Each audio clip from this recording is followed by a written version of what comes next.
Welcome to Sanatan Gyan.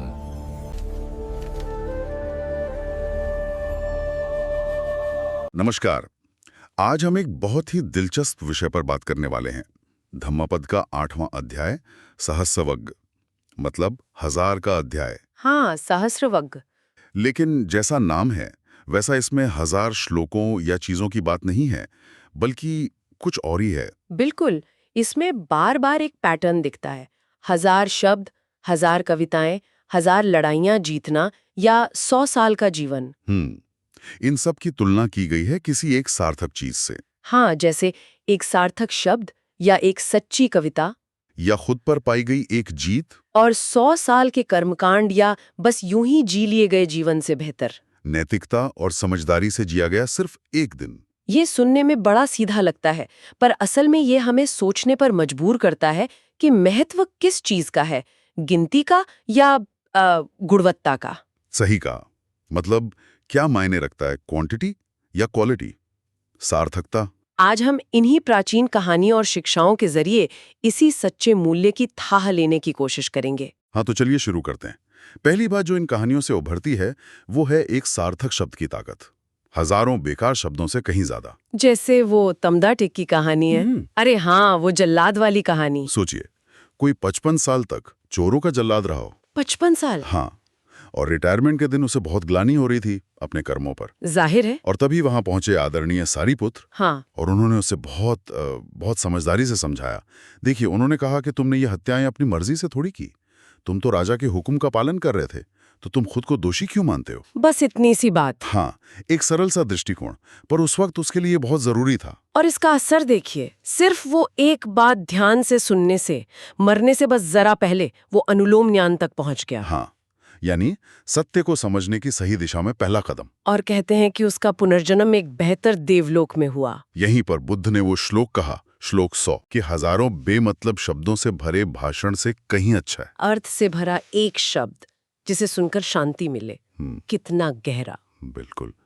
और ऐसी एक और कहानी है बाह्य दारूचरिये की। हाँ, बाह्य। उन्हें एक गलत फहमी हो गई थी। क्या? वो खुद को अरहत समझने लगे थे, मतलब पूरी तरह मुक्त। अच्छा। हाँ, लेकिन फिर महाब्रह्मा ने उन्हें उनकी भूल बताई।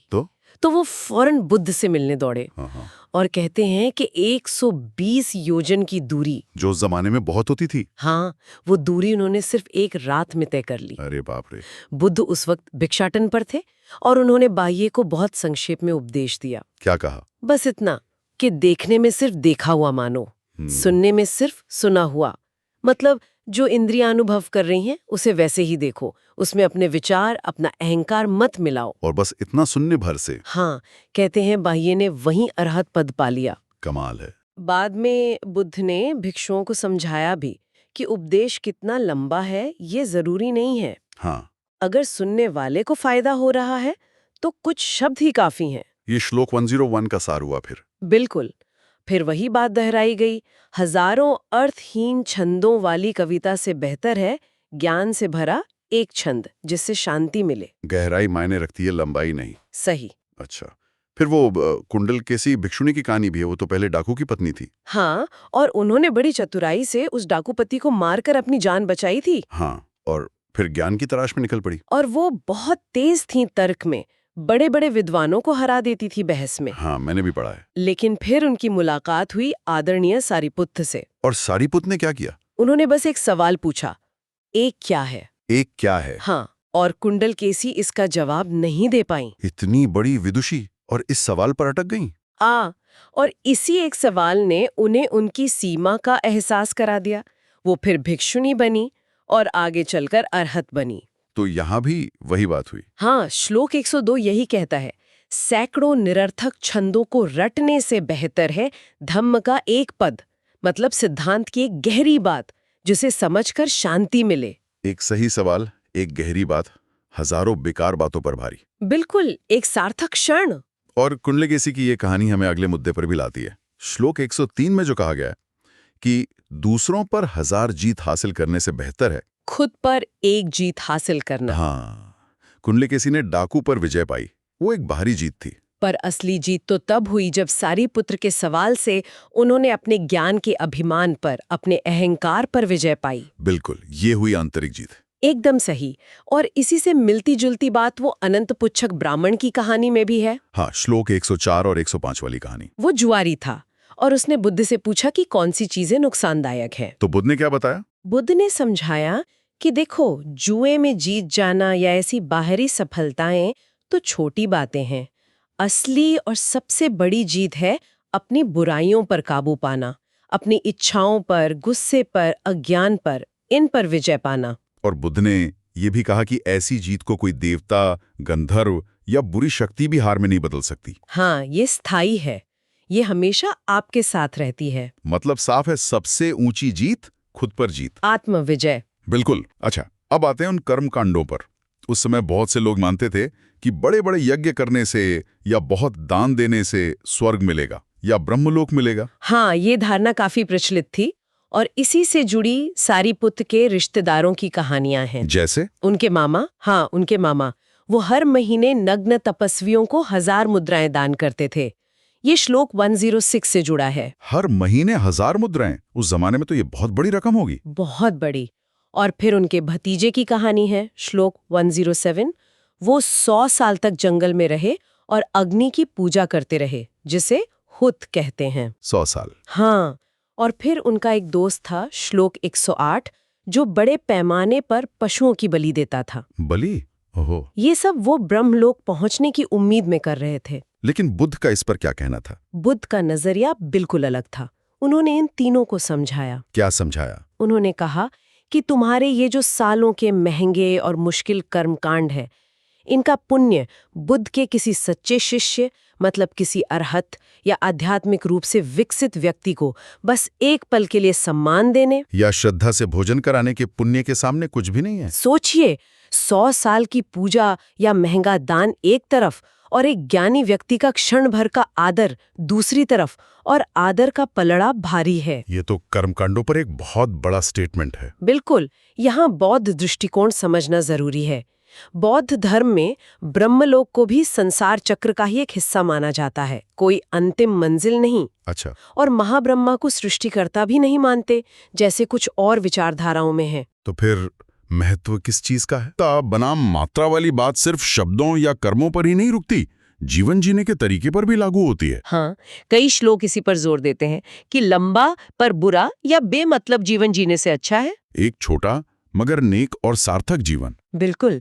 जैसे वो संकिच नाम के युवा भिक्षु की कहानी है, श्लोक 110 से जुड़ी हुई। संकिच, वो तो बहुत छोटे थे ना? हाँ, सिर्फ 7 साल के, लेकिन वो अरहत पद पा चुके थे। 7 साल में अरहत? हाँ, तो कहानी ये है कि कुछ डाकुओं ने पास के मठ से बलि देने के लिए किसी भिक्षु को मांगा। तो इस 7 साल के बच्चे ने, संकिच ने, खुद को पेश कर दिया। अरे!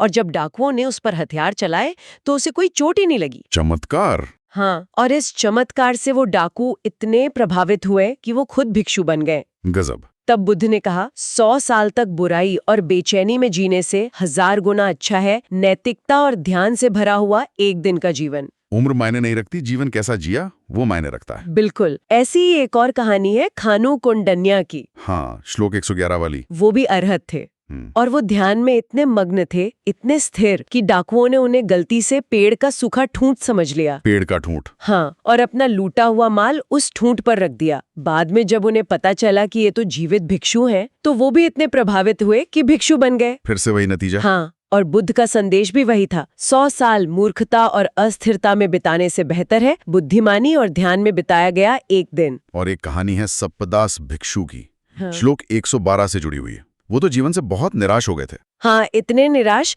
कि आत्महत्या करने की कोशिश कर रहे थे। लेकिन जैसे ही उन्होंने छुरा अपने गले पे रखा, उन्हें अचानक अपने भिक्षु जीवन में पालन की गई नैतिकता, अपने शुद्ध आचरण का ख्याल आया। अच्छा। और बस उस ख्याल के आते ही उनके मन में एक गहरा आनंद उठा, एक शांति आई, और उसी क्षण बिना आत्महत्या किए वो अरहत बन गए। मतलब मरने जा रहे थे और अरहत बन गए। हाँ, यहाँ सीख ये है, 100 साल आलस में, ढीले ढाले प्रयासों में गुजारने से बेहतर है मजबूत इरादे और पूरी कोशिश से बिताया गया एक दिन। एक पल का सच्चा प्रयास भी कितना कुछ बदल सकता है। बिल्कुल। तो जीवन की गुणवत्ता सिर्फ अच्छे कर्मों या प्रयास से ही नहीं आती, बल्कि यथार्थ को समझने से भी आती है, खासकर जीवन की क्षण भंगुरता को, मतलब कि सब कुछ बदल रहा है, कुछ भी हमेशा टिकने वाला नहीं है। हाँ, और पटाचारा की कहानी इस बात को बहुत मार्मिक ढंग से दिखाती है। श्लोक 113। बहुत मार्मिक कहानी है। वो एक ऐसी महिला थी जिन्होंने एक के बाद एक अपने पति, 2 बेटे, माता पिता, भाई सबको खो दिया था। इतना दुख। हाँ, वो लगभग पागल हो गई थी दुख से। लेकिन फिर उन्होंने बुद्ध का उपदेश सुना। और उससे क्या हुआ? उन्होंने चीजों के उत्पन्न होने और नष्ट होने की स्वाभाविक प्रक्रिया को समझा, जिसे पाली में उदयाव्यय कहते हैं, बनना और बिगड़ना। हर चीज बनती है और मिट जाती है। हाँ, जब उन्होंने इस सच्चाई को गहराई से समझा तब उन्हें शांति मिली और वो अरहत बन गए। तब बुद्ध ने कहा, जो व्यक्ति चीजों के इस बनने बिगड़ने के स्वभाव को नहीं देखता, उसके 100 साल के जीवन से बेहतर है उसे देखने वाले का एक दिन का जीवन। ये समझ दुख से मुक्ति दिलाती है। किस्सा गोस्तमी की कहानी भी ऐसी ही दिल को छूने वाली है। श्लोक 114। हाँ, वो अपने मरे हुए बेटे को गोद में लिए घूम रही थी, उसके लिए दवा ढूंढ रही थी। किसी भी माँ के लिए ये सोचना भी मुश्किल है। बिल्कुल। वो बुद्ध के पास गईं। बुद्ध ने उन्हें सीधे मना नहीं किया। क्या किया उन्होंने? उन्होंने कहा, ठीक है, दवा मिल जाएगी, तुम बस किसी ऐसे घर से मुट्ठी भर सरसों के बीज ले आओ जहां आज तक कभी किसी की मौत न हुई हो। ऐसा घर तो मिलना नामुमकिन है। हाँ, वो घर घर भटकी, पर उन्हें ऐसा कोई घर नहीं मिला। तब उन्हें खुद ही समझ आ गया कि मृत्यु तो हर जगह है। ये जीवन की सच्चाई है। बिल्कुल। बाद में कहते हैं, उन्होंने जलते बुझते दियों को देखा और उससे उन्हें जीवन और मृत्यु के चक्र का, प्राणियों के जन्म और मरण का गहरा बोध हुआ। तब बुद्ध ने कहा कि जो अमृत पद यानी निर्वाण, मृत्यु से परे की अवस्था को नहीं देखता, उसके 100 साल के जीवन से बेहतर है उसे देखने वाले का एक दिन का जीवन। यथार्थ को स्वीकार करना, भले ही वो कड़वा हो, शांति की ओर ले जाता है। हाँ। और फिर एक और कहानी है बहुपुत्तिका नाम की भिक्षुणी की। श्लोक 115। हाँ, उनके कई बच्चे थे, लेकिन जब उन्होंने अपनी सारी संपत्ति बच्चों में बांट दी तो किसी ने उनकी परवाह नहीं की। हाँ, दुखद है पर ऐसा होता है। वो बुढ़ापे में अकेली रह गईं और फिर भिक्षुणी बन गई। और उन्होंने खूब ध्यान किया, पूरी लगन से। तब बुद्ध ने उन्हें दर्शन देकर प्रोत्साहित किया और कहा, क्या कहा? 100 साल तक मेरे सिखाए धम्म, मेरे सिद्धांत को समझे बिना जीने से बेहतर है उसे समझते हुए एक क्षण जीना। यहाँ उत्तम धम्म यानी श्रेष्ठतम सिद्धांत को जानने और अनुभव करने के महत्व पर जोर है। ज्ञान का एक पल भी लंबे अज्ञान से कहीं बेहतर है। अच्छा, एक कहानी थोड़ी अलग सी लगती है, पर शायद वो भी इसी मूल विचार से जुड़ती है। अयुअड्ढन कुमार की। श्लोक 109। हाँ, वो बच्चे वाली कहानी जिसके बारे में भविष्यवाणी हुई थी कि वो सिर्फ 7 दिन जिएगा। तो फिर क्या हुआ? उसके माता पिता उसे बुद्ध के पास ले गए। बुद्ध ने भिक्षुओं से कहा कि 7 दिनों तक लगातार उसके लिए सुरक्षा के मंत्र परित्राण पाठ पढ़ें। और बुद्ध स्वयं भी वहां मौजूद थे? हाँ, और नतीजा ये हुआ कि 7वें दिन जब वो बुरी शक्ति आई तो वो बच्चे को कोई नुकसान नहीं पहुंचा सकी। बच्चे की जान बच गई। और वो फिर लंबा जिया? हाँ, कहते हैं 120 साल तक जिया। वाह। तो इस घटना के बाद बुद्ध ने क्या समझाया? उन्होंने समझाया कि जो लोग बड़ों का और गुणीजनों का आदर करते हैं, सम्मान करते हैं, उन्हें 4 लाभ मिलते हैं: लंबी आयु, सुंदरता या अच्छी सेहत, सुख और शारीरिक बल। तो यहाँ गुणों का सम्मान करने का सीधा फल बताया गया है। हाँ, ये दिखाता है कि गुणवत्ता वाले काम जैसे गुणीजनों का आदर, इसका अच्छा फल इसी जीवन में भी मिल सकता है। बुद्ध ने 4 तरह के बड़ों का जिक्र किया: जाति से बड़े, कुल से बड़े, उम्र से बड़े और गुण यानी चरित्र से बड़े। लेकिन जोर हमेशा गुण की श्रेष्ठता पर ही दिया। तो इन सारी कहानियों और छंदों से गुजरने के बाद निचोड़ क्या है, सार क्या है? ऐसा लगता है सब एक ही दिशा में इशारा कर रही हैं। बिल्कुल, निचोड़ बहुत साफ है। असली मूल्य, सच्चा वजन मात्रा में नहीं है।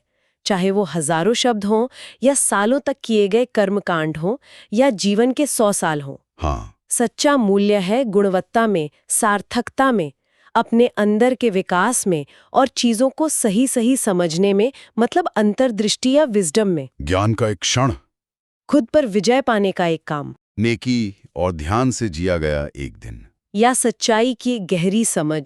ये सब सतहीपन या अज्ञान में बिताए गए लंबे जीवन से कहीं ज्यादा मूल्यवान हैं। हाँ, ये प्राचीन कहानियां आज भी हमें रुककर सोचने को कहती हैं कि हम अपना समय, अपनी ऊर्जा कहाँ लगा रहे हैं। क्या हम सिर्फ गिनती बढ़ाने में लगे हैं?